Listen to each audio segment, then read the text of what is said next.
शुक्रवार संतोषी माता व्रत कथा। एक बुढ़िया थी, उसके 7 पुत्र थे। कुछ कमाने वाले थे, एक निकम्मा था। बुढ़िया माँ 6 पुत्रों की रसोई बनाती, भोजन कराती और पीछे से जो कुछ बचता वो 7वें को दे देती थी। परंतु वह बड़ा भोला भाला था, मन में कुछ विचार ना करता था। एक दिन अपनी बहू से बोला, देखो मेरी माता का मुझ पर कितना प्यार है। वह बोली, क्यों नहीं, सबका जूठा बचा हुआ तुमको खिलाती है। वह बोला, भला ऐसा भी कहीं हो सकता है? मैं जब तक आंखों से ना देखूं मान नहीं सकता। बहू ने हंसकर कहा, तुम देख लोगे तब तो मानोगे। कुछ दिन बाद बड़ा त्योहार आया। घर में 7 प्रकार के भोजन और चूरमा के लड्डू बने।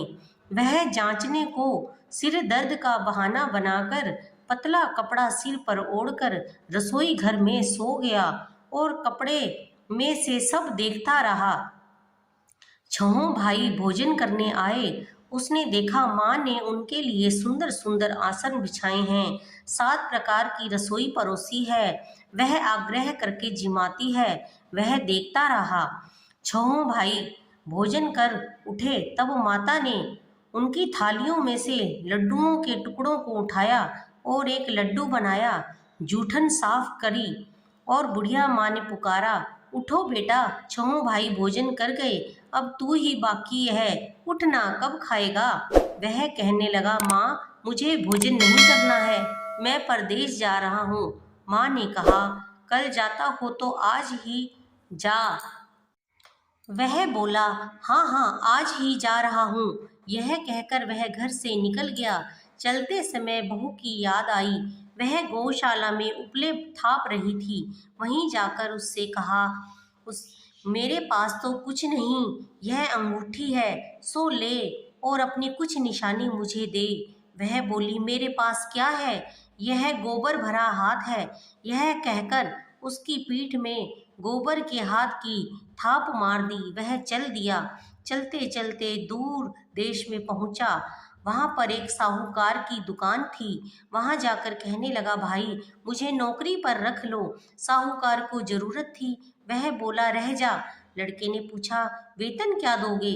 साहूकार ने कहा, काम देखकर दाम मिलेंगे। साहूकार की नौकरी मिली। वह सवेरे 7 बजे से रात तक नौकरी बजाने लगा। कुछ दिनों में दुकान का सारा लेन देन, हिसाब किताब, ग्राहकों को माल बेचना, सारा काम करने लगा। साहूकार के 7-8 नौकर थे। वे सब चक्कर खाने लगे कि यह तो बहुत होशियार बन गया है। सेठ ने भी काम देखा और 3 महीने में उसे आधे मुनाफे का साझीदार बना लिया। वह 12 वर्ष में ही नामी सेठ बन गया और मालिक सारा कारोबार उस पर छोड़कर बाहर चला गया। अब बहू पर क्या बीती सो सुनो। सास ससुर उसे दुख देने लगे। सारी गृहस्थी का काम करके उसे लकड़ी लेने जंगल में भेजते। इस बीच घर की रोटियों के आटे से जो भूसी निकलती उसकी रोटी बनाकर रख दी जाती और फूटे नारियल के खोपरे में पानी। इस तरह दिन बीतते रहे। एक दिन वह लकड़ी लेने जा रही थी कि रास्ते में बहुत सी स्त्रियां संतोषी माता का व्रत करती दिखाई दी।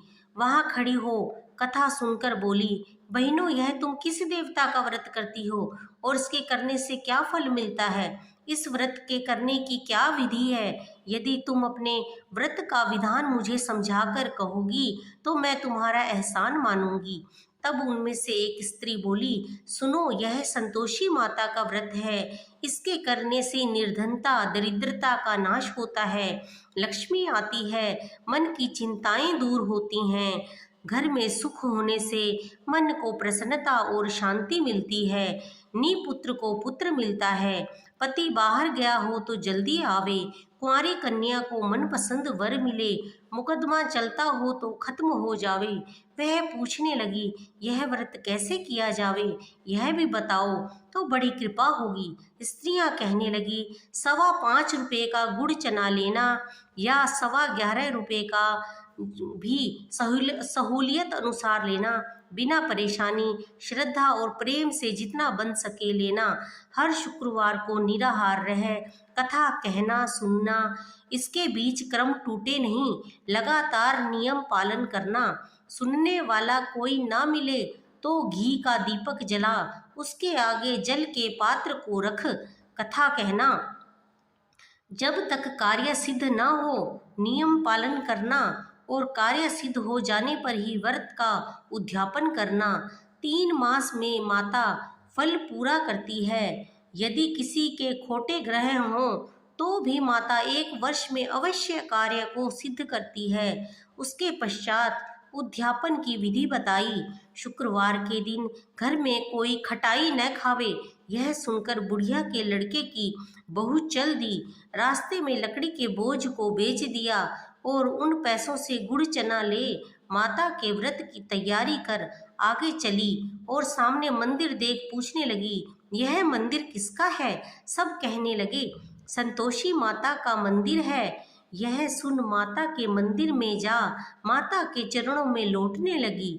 दीन होकर विनती करने लगी, माँ मैं निपट मूर्ख हूँ, व्रत के नियम कुछ नहीं जानती, मैं बहुत दुखी हूँ। हे माता जगत जननी, मेरा दुख दूर कर, मैं तेरी शरण में हूँ। माता को दया आई।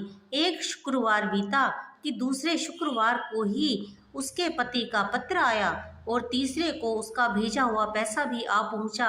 यह देख जेठानी मुंह सिकोड़ने लगी, इतने दिनों में पैसा आया, इसमें क्या बड़ाई है? लड़के ताने देने लगे, काकी के पास अब पत्र आने लगे, रुपया आने लगा, अब तो काकी की खातिर बढ़ेगी, अब तो काकी बुलाने से भी नहीं बोलेगी। बेचारी सरलता से कहती, भैया पत्र आवे रुपया आवे तो हम सब के लिए अच्छा है। ऐसा कहकर आंखों में आंसू भरकर संतोषी माता के मंदिर में मातेश्वरी के चरणों में गिरकर रोने लगी। माँ मैंने तुमसे पैसा नहीं मांगा, मुझे तो अपने सुहाग से काम है, मैं तो अपने स्वामी के दर्शन मांगती हूँ। तब माता ने प्रसन्न होकर कहा, जा बेटी तेरा स्वामी आएगा। यह सुन वह खुशी से बावली हो घर में जा काम करने लगी। अब संतोषी माँ विचार करने लगी, इस भोली पुत्री से मैंने कह तो दिया है तेरा पति आवेगा, पर आवेगा कहाँ से? वह तो स्वप्न में भी इसे याद नहीं करता, इसे उसे याद दिलाने मुझे जाना पड़ेगा। इस तरह माता बुढ़िया के बेटे के पास जा स्वप्न में प्रकट हो कहने लगी, साहूकार के बेटे सोता है या जागता है? वह बोला, माता सोता भी नहीं हूँ जागता भी नहीं हूँ, कहो क्या आज्ञा है? माँ कहने लगी, तेरा घर बार कुछ है या नहीं?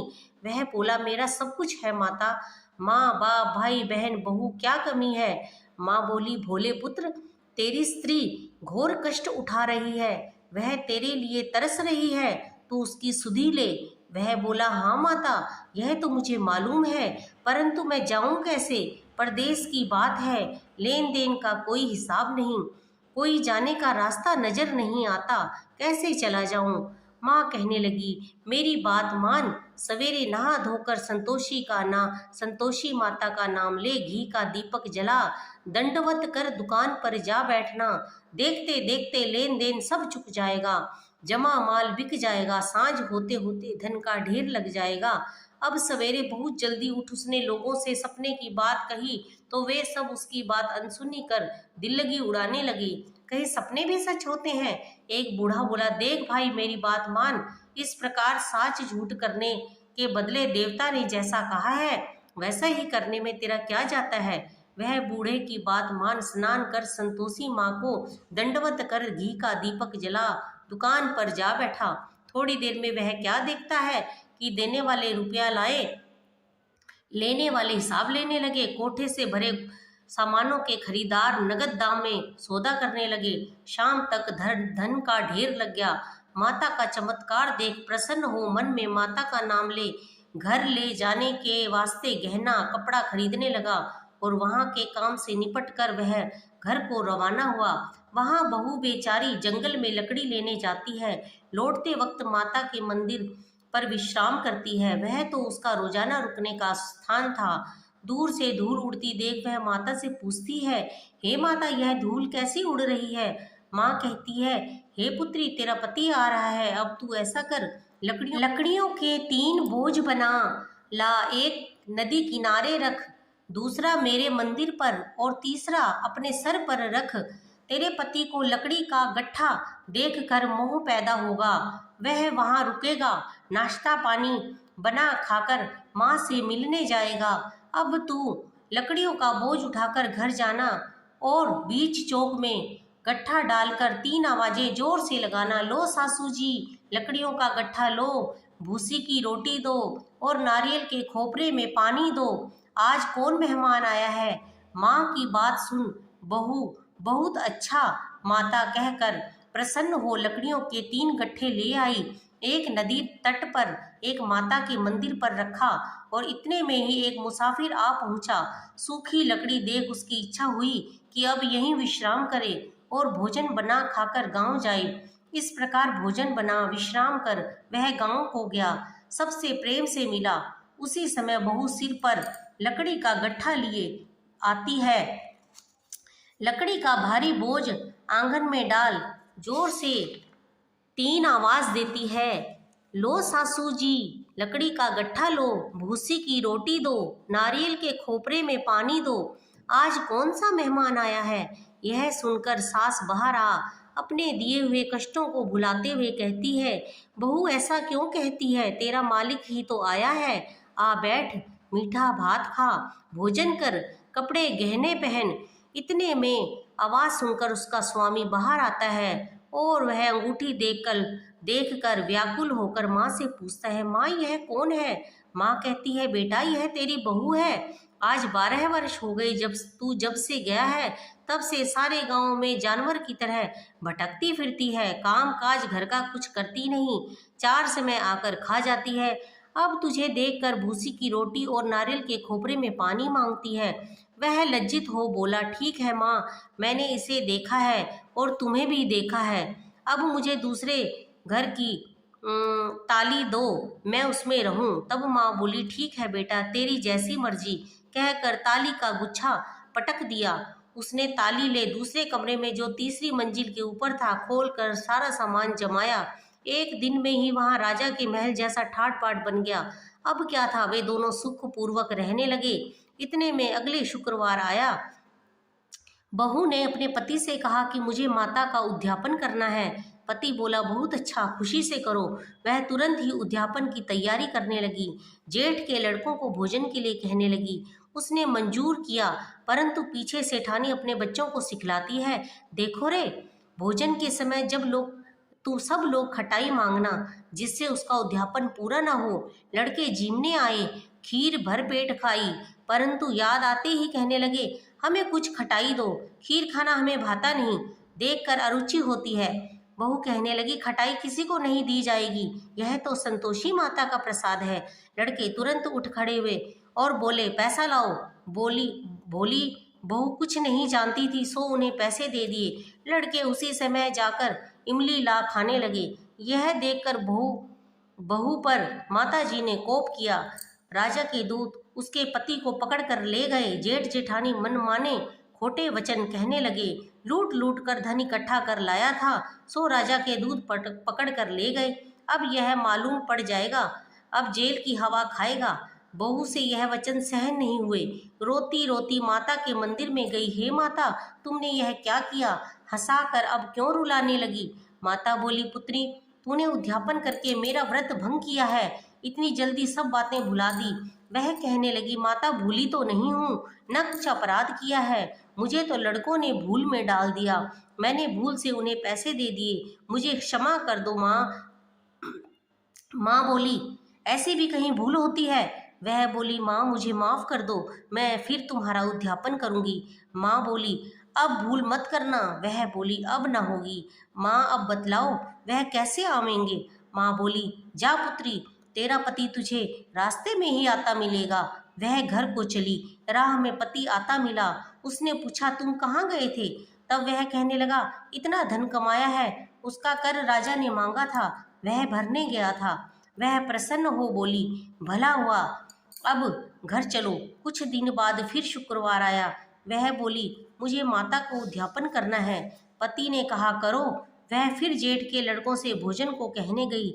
जेठानी ने तो एक दो बातें सुनाई और लड़कों को सिखा दिया कि तुम पहले की तरह ही खटाई मांगना। लड़के कहने लगे, हमें खीर खाना नहीं भाता, हमारा तो जी खराब होता है, कुछ खटाई खाने को दो। वह बोली, खटाई खाने को नहीं मिलेगी, आना हो तो आओ। वह ब्राह्मणों के लड़के लाकर भोजन कराने लगी। यथाशक्ति दक्षिणा की जगह एक एक फल उन्हें दिया। इससे संतोषी माता प्रसन्न हुई। माता की कृपा होते ही 9वें मास उसको चंद्रमा के समान सुंदर पुत्र की प्राप्ति हुई। पुत्र को देखकर प्रतिदिन माता जी के मंदिर में पुत्र को लेकर प्रतिदिन माता जी के मंदिर में जाने लगी। माँ ने सोचा, यह रोज आती है, आज क्यों ना मैं ही इसके घर चलूं, इसका आसरा देखूं तो सही। यह विचार कर माता ने भयानक रूप बनाया। गुड़ और चने से सना मुख, ऊपर सूंड के समान होंठ, उस पर मक्खियां भिन भिना रही थी। दहलीज में पांव रखते ही उसकी सास चिल्लाई, देखो रे, कोई चुड़ैल डाकिन चली आ रही है, लड़कों से भगाओ नहीं तो किसी को खा जाएगी। लड़के डरने लगे और चिल्लाकर खिड़की बंद करने लगे। बहू रोशनदान में से देख रही थी। प्रसन्नता से पगली होकर चिल्लाने लगी, आज मेरी माताजी मेरे घर आई हैं। यह कहकर बच्चे को दूध पिलाने से हटाती है। इतने में सास का क्रोध फूट पड़ता है। बोली, रांड इसे देखकर कैसे उतावली हुई है जो बच्चे को पटक दिया। इतने में माँ के प्रताप से जहाँ देखो वहीं लड़के ही लड़के नजर आने लगे। वह बोली, माँ जी, मैं जिनका व्रत करती हूँ यह वही संतोषी माता है। इतना कह झट से घर के सारे किवाड़ खोल देती है। सबने माता के चरण पकड़ लिए और विनती कर कहने लगे, हे माता, हम मूर्ख हैं, हम अज्ञानी हैं, पापी हैं, तुम्हारे व्रत की विधि हम नहीं जानते, तुम्हारा व्रत भंग कर हमने बहुत बड़ा अपराध किया है। हे माता, आप हमारा अपराध क्षमा करो। इस प्रकार माता प्रसन्न हुई। माता ने बहू को जैसा फल दिया वैसा सबको दे, जो पढ़े उसका मनोरथ पूर्ण हो। बोलो संतोषी माता की जय।